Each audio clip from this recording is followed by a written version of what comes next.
You know, people often say that time changes everything, but what they don't tell you is how time changes people. One day you're holding your little boy in your arms, feeling his tiny fingers wrap around yours, promising yourself you'll protect him from every pain in the world. And then one day you realize that the pain you never expected, the one you never prepared for, comes from him forgetting you exist. It's a strange kind of heartbreak, one that doesn't arrive all at once but seeps in slowly. At first it's a missed call, then a canceled visit, then silence. Silence that gets so loud you start talking to it. I remember sitting by the window waiting for the sound of his car in the driveway. I used to make his favorite meal just in case he came by. I'd tell myself he's busy, he'll call tomorrow. But tomorrow would turn into next week and next week into months, and still nothing. You tell yourself you're okay with it, that this is just how life goes. But deep down, you start wondering if maybe you weren't enough. Maybe you didn't do enough. That's the thing about being forgotten. It doesn't just hurt, it makes you question your own worth. There's a kind of emptiness that comes with motherhood when the world grows quiet. The laughter that used to fill your home fades into memory. The framed pictures on the wall become the only witnesses to your story. You start to talk to them, sometimes even smile at them, pretending they can talk back. You think about the days when your son would run to you for everything, when you were his whole world, and now you're just a name on his phone that never lights up the screen, but you can't stay angry. Love doesn't work that way. You still find yourself defending him when others ask about him. Oh, he's busy with work, you say, smiling like everything's fine. But when the night falls and you're alone, that smile doesn't last long. Because no matter how strong you think you are, that ache, the ache of being forgotten by someone you gave your whole world to, finds its way through the cracks. It's not that you want much. You don't need expensive gifts or fancy visits. All you want is a little acknowledgement, a sign that you still matter. Just a simple, "How are you, Mom?" would be enough to make your heart feel alive again. But when days turn into years without hearing it, something inside you starts to change. You begin to see the truth that love, when one-sided, starts to fade, not because you stop loving, but because your heart runs out of places to pour it. I used to walk around the garden he once helped me plant. The flowers have grown taller, stronger, even without him, and sometimes I think maybe that's what I have to do. Keep growing even when the person I grew for is gone. There's a kind of quiet strength that comes when you realize you can survive without the people you thought you couldn't live without. It doesn't mean you stop loving them, it just means you stop waiting for them to remember. Still, that pain, it leaves a mark. It teaches you that the hardest part of love isn't letting go, it's being forgotten while you're still holding on. You learn to live with it like an old scar. You stop crying as much, but every now and then something, a smell, a song, a memory, brings it all rushing back. And you realize that no matter how much time passes, a mother's heart never really stops hoping. I used to sit outside in the evenings, watching the sunset, thinking about the boy who used to run home before dark because he didn't want me to worry. Now I watch the same sunset alone, and I whisper a little prayer into the wind, hoping somehow it reaches him. Because even if he's forgotten me, I can never forget him. That's what makes a mother's love both a blessing and a burden. It never fades, even when it's not returned. But as painful as it is, there's something deeply human about that. To love without expectation, to keep a light on in your heart for someone who may never come back. That's not weakness, that's strength. That's faith in its purest form. And maybe, just maybe, that's what keeps me going. The hope that one day he'll remember, not with guilt, but with gratitude, that one day he'll look back and realize that even in his absence, I never stopped being there. And if that day never comes, well, I've made peace with that too. Because love, when it's real, doesn't need an audience. It doesn't need applause or recognition. It simply exists. Quiet, steady, and unconditional. The kind of love that doesn't fade, even when the world forgets you. And maybe that's the truest form of love there is, to keep loving, even after you've been forgotten. It's strange how life has a way of sending people into your path at the exact moment you need them, even when you don't realize it yourself.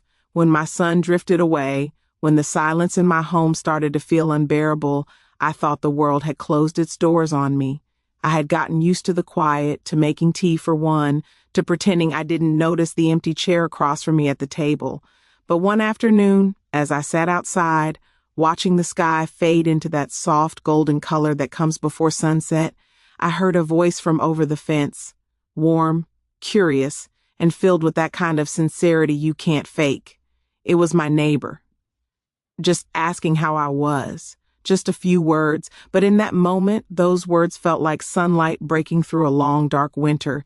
I didn't think much of it at first. People say hello all the time, but the next day she stopped again, and then the day after that. Sometimes she brought a basket of fruit, sometimes a smile, sometimes just her presence. And slowly, almost without me noticing, that little bit of kindness started to stitch together the parts of me that had quietly fallen apart. You see, when you've been forgotten by someone you love, you start to believe that no one really sees you anymore. But she did. She saw me. Not the mother who had been left behind. Not the woman sitting alone, but just a person. Someone who still had worth, who still mattered. There's something incredibly healing about being seen, about being noticed in a world that moves too fast. She would ask me simple things, how my day was, what I was reading, how my garden was growing. And each time she did, I felt a small spark of life returning. It's almost funny how something so small can mean so much when your heart has been living in shadows. The human soul doesn't need grand gestures, it just needs connection. Over time, she became part of my routine, though I never asked for it and she never forced it. It was just natural, easy, the kind of friendship that doesn't demand anything but presence. I remember one day I wasn't feeling well, and without even being asked, she showed up with soup and medicine. I tried to tell her she didn't have to, but she smiled and said, "I know I don't have to. That's why I want to." That sentence stayed with me. Because that's the essence of real kindness. It's given freely without obligation or expectation. And that made me think. For so long, I had equated love with duty. I thought love only came from those who were supposed to love us. Family, blood, those tied to us by name. But through her, I began to understand something profound. The people who truly care for you aren't always the ones you're related to. Sometimes they're the ones who choose to care, the ones who show up without reason, the ones who give without keeping score. That kind of love, I realized, is rarer and often more genuine than the kind that's expected. There were days when she'd invite me over just to sit on her porch, sharing stories over tea as the evening breeze carried our laughter into the fading light. And for the first time in a long while, I felt like I belonged somewhere again. I didn't feel like the woman whose son forgot her. I felt like a friend, like a person who still had stories worth sharing. That sense of belonging, it brought me back to life in ways I didn't know I needed. Sometimes, late at night, I'd think about how different things might have been if she hadn't been there. I don't mean in dramatic ways, but in the small, quiet ones.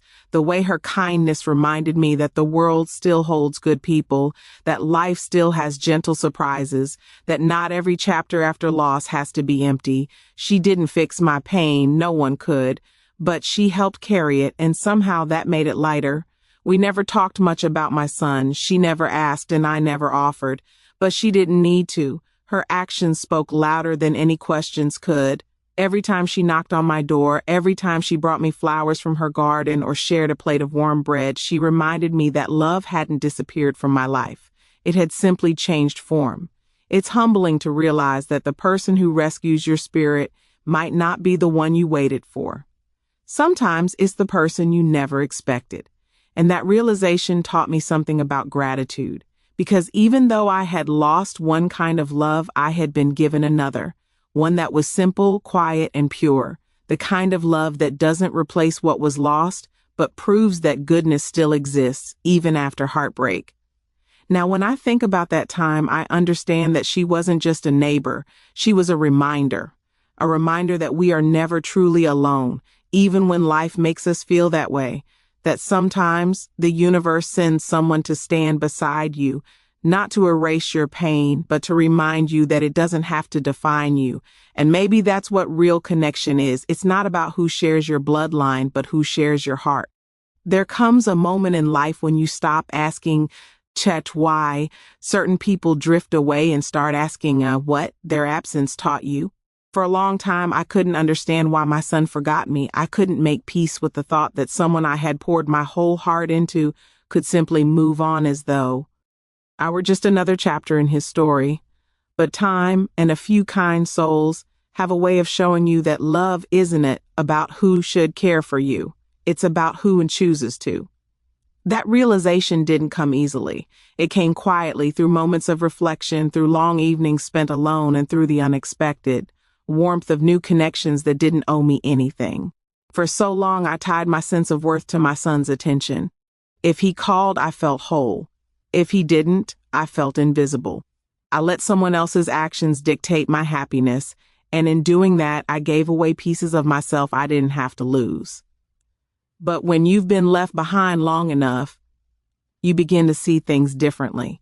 You start noticing the people who stop to ask how you're doing, the ones who show up not because they have to, but because they want to. You start to realize that the essence of connection isn't built on bloodlines or shared history. It's built on presence, kindness, and the willingness to see someone fully, without judgment or expectation. There's a freedom that comes when you finally accept that love isn't always symmetrical. You can give everything to someone and they might not give anything back, and that's okay, because love, at its purest, isn't a transaction, it's a choice. I had to learn that true connection is about mutual recognition, when two souls simply understand each other without having to explain themselves. It's in the way someone listens when you speak, or the way they remember small things about you that others overlook. It's in the shared silences that feel comfortable, not empty. I used to think relationships were measured by years or titles. That being a mother, a son, a friend, all came with certain guarantees. But I was wrong. Titles don't create connection, hearts do. I've seen people related by blood treat each other like strangers, and I've seen strangers care for one another like family. It made me question everything I thought I knew about love. And what I discovered was that real connection doesn't ask, who are you to me? And asks, how do you make me feel when I'm with you? When my neighbor began showing small acts of care, I realized something profound. It wasn't about replacing anyone in my life. It was about redefining what relationships could be. She reminded me that love can be gentle, quiet, and still be powerful. That you don't have to share a past with someone to build something meaningful in the present. It's not about where someone fits into your story, it's about how they choose to show up in it. There were evenings when we would sit together saying nothing at all, and yet I felt more understood in that silence than I had in years of trying to explain myself to those who stopped listening long ago. That's when it hit me. Connection doesn't always need words. Sometimes it's just the feeling of not being alone in your thoughts, the comfort of knowing someone is near, even if they don't have all the answers. You begin to see that what truly binds people together is not shared DNA, but shared energy, the exchange of empathy, the willingness to care, the recognition that everyone is carrying something unseen. And when you find that, even once in your life, it changes you. You start to move differently, softer, more aware of others, more grateful for every moment of genuine human connection that crosses your path. I learned that relationships at their core are mirrors. Some reflect back love, some pain, and some teach you lessons about your own strength. My son's absence showed me where my boundaries needed to be. My neighbor's kindness showed me what love without condition looks like. Together they taught me balance, how to keep my heart open without leaving it unguarded.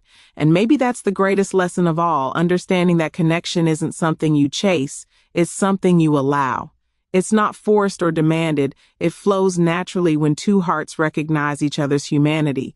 When you stop expecting love to look a certain way, you start seeing it everywhere. In the kindness of strangers, in a smile that meets you on a hard day, in the way someone remembers your name when the world has forgotten you. Love, I've learned, isn't something you earn or prove.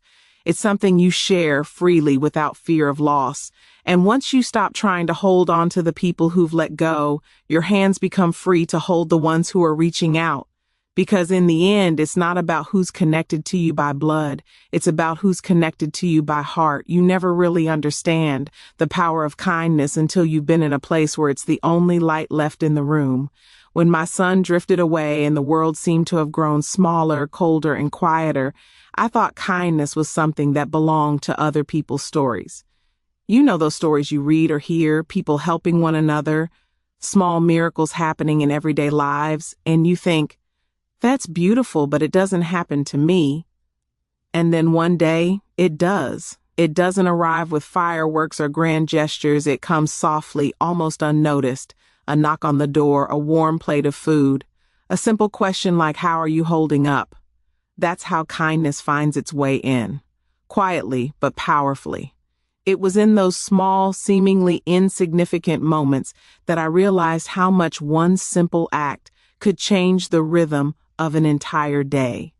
When you spend enough time alone, you start to live inside your thoughts, and not all of them are kind. Some days you convince yourself you're forgotten, that your story doesn't matter anymore. But then, out of nowhere, someone shows you that you do matter, that you still belong in the world. Maybe they help carry your groceries. Maybe they check in when you don't show up outside. Maybe they just share a few minutes of genuine attention. Those moments pull you back from the edge of your loneliness and remind you that you are still part of something larger. Yourself. What struck me most wasn't the size of those acts. It was the intention behind them.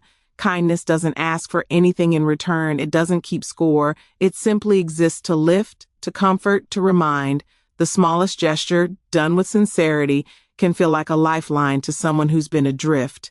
And that's what it was for me, a lifeline. Because the truth is, kindness doesn't just change the receiver, it transforms the giver too. It's a force that moves in both directions, healing everyone it touches. There's a moment I'll never forget. I was sitting outside, feeling the weight of another long day without a call, without a visit, when my neighbor came by and handed me a small loaf of bread she'd baked. Nothing extraordinary, just bread. But the way she did it, the warmth in her hands, the ease in her smile, it felt like more than food. It felt like care, like presence, like someone saying without words, "Teen, I see you." And I realized then how deep that need runs in all of us, to be seen, to be acknowledged, to be reminded that we're not invisible. That's the real power of kindness. It restores the parts of us we didn't even know were fading. It speaks to something ancient in the human heart, something that's not about material things or grand success, but about simple humanity. I think we forget sometimes that everyone is fighting a silent battle. Everyone carries something heavy. And the person you pass on the street, the one who looks perfectly fine, might be aching for even the smallest reminder that they're not alone. When we choose kindness, when we pause to care, we become that reminder. We become the bridge between isolation and belonging. I started to see kindness differently after that. I stopped waiting for it to come to me and began offering it where I could. A smile to the mailman, a wave to a passing car, sharing a few cookies with the kids next door, small things. But every time I gave, I felt lighter. It's funny how giving away kindness never empties you. It fills you instead. It's the only thing in life that grows the more you give it. And when I looked back, I realized that all the people who had made an impact on me, all the ones who had helped me heal, weren't the ones who did grand, impressive things. They were the ones who did small things with great warmth. They listened when I spoke. They noticed when I was quiet. They cared without needing a reason. That's what true kindness is. It's not a performance, it's a presence. If there's one thing this chapter of my life taught me, it's that kindness is contagious in the best possible way. When you're touched by it, you can't help but want to pass it on.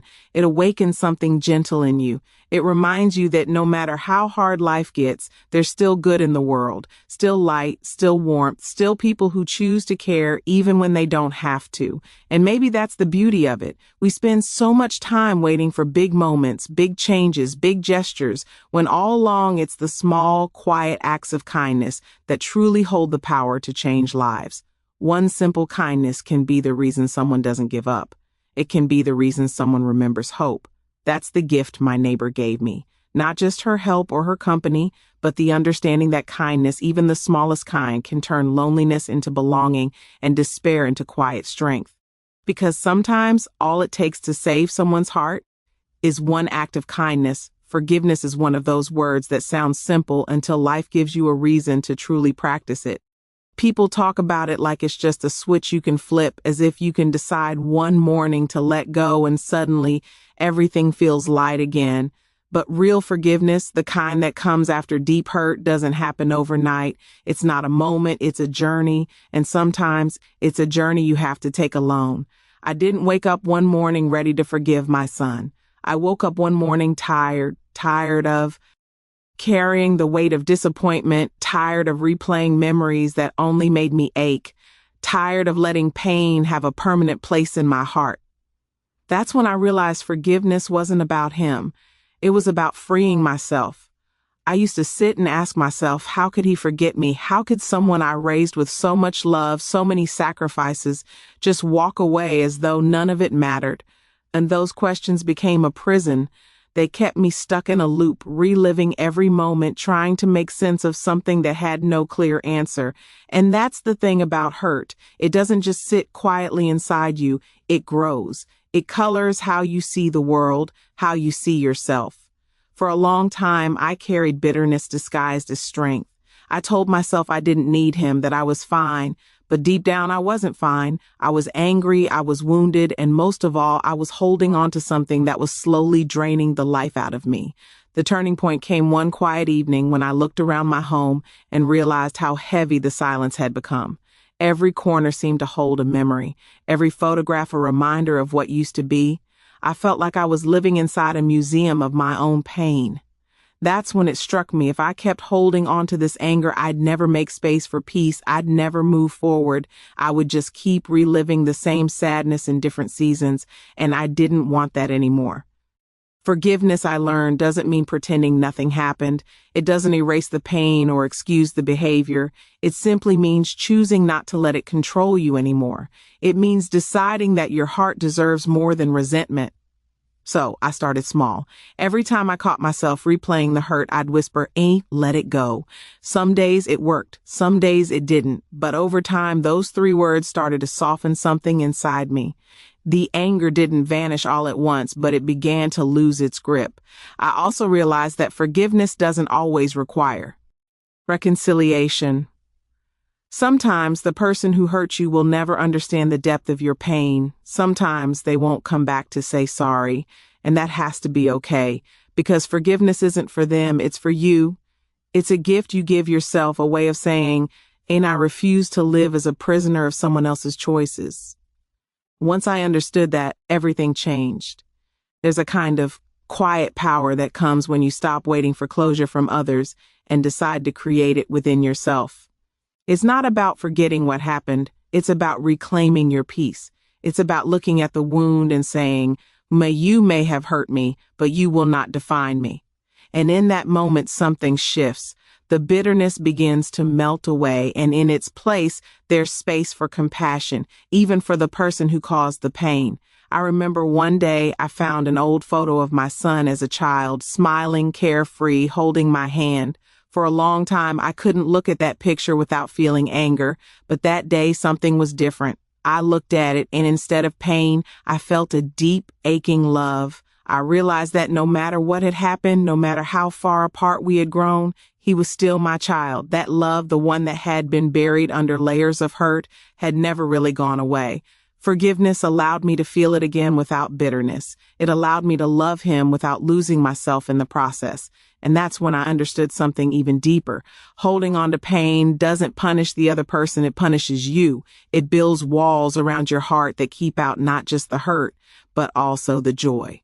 Forgiveness tears down those walls. It opens you up again to laughter, to peace, to the possibility of happiness that isn't tied to someone else's choices. I stopped expecting an apology that might never come. I stopped replaying the moments I wished I could change. Instead, I started focusing on the present, the quiet mornings, the laughter of children outside, the kindness of people who showed up when I least expected it. Each day, forgiveness became less of a task and more of a way of living. Because forgiveness isn't weakness, it's courage. It's standing in the middle of your pain and saying, "This will not break me." It's choosing peace over pride, love over anger, and freedom over the chains of the past. And maybe, just maybe, forgiveness isn't about erasing what was done to you. It's about remembering it without letting it steal your tomorrow.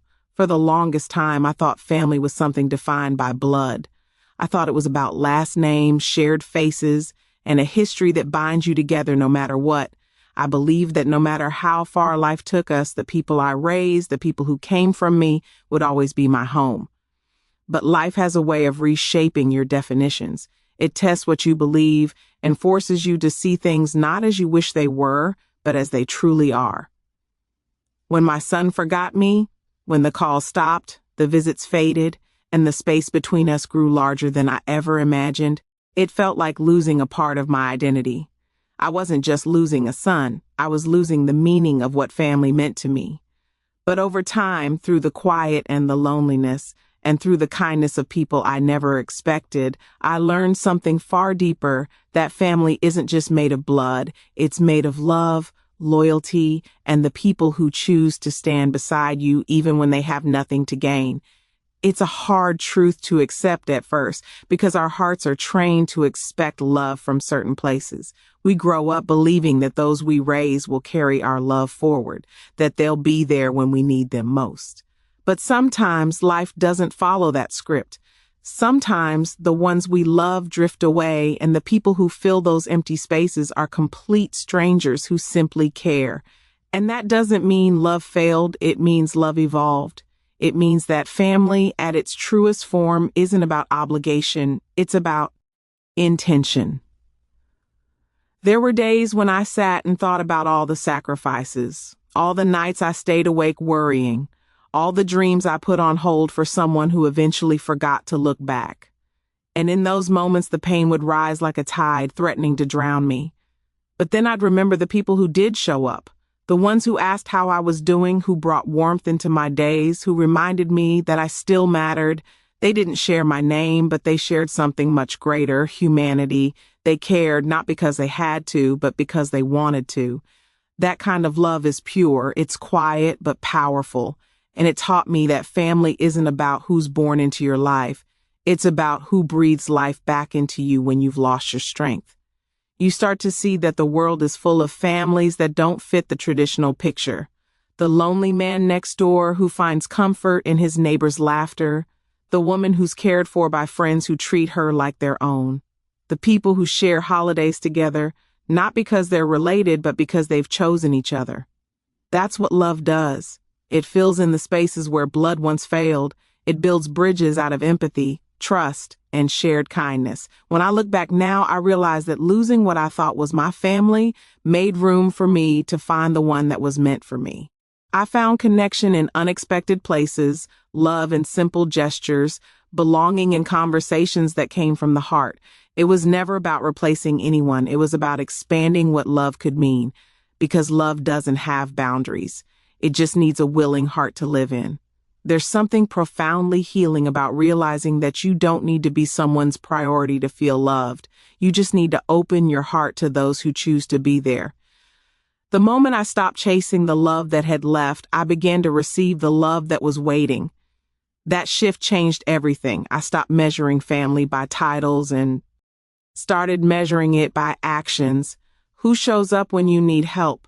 Who listens when you speak? Who stands beside you when life gets heavy? That's family. That's love. It's a humbling realization because it teaches you gratitude. It teaches you that love doesn't have to come wrapped in the package you expected. It can come in the simplest forms, a smile, a visit, a shared meal, a kind word. And those moments when they come are enough to fill even the deepest emptiness, because it's not the grand gestures that make us feel alive. It's the quiet presence of someone who cares. I used to think my story was one of loss. Now I see it's one of rediscovery. I lost one version of love and found another, one that was deeper, truer, more human. I found that family can be built anywhere hearts are open, that we all have the power to create it, to offer it, to live it.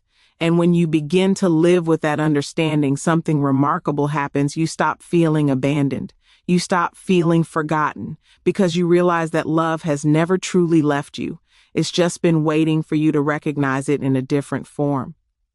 Now, when I think about the meaning of family, I don't see just faces from the past. I see everyone who's ever extended a hand, shared a kind word, or given me a reason to smile again. I see how every act of love, no matter how small, has built a home in my heart. And I've learned that sometimes the family you find along the way is the one that truly teaches you what love is meant to be. Because at the end of it all, family isn't defined by where you come from. It's defined by who refuses to leave your side when you need them most.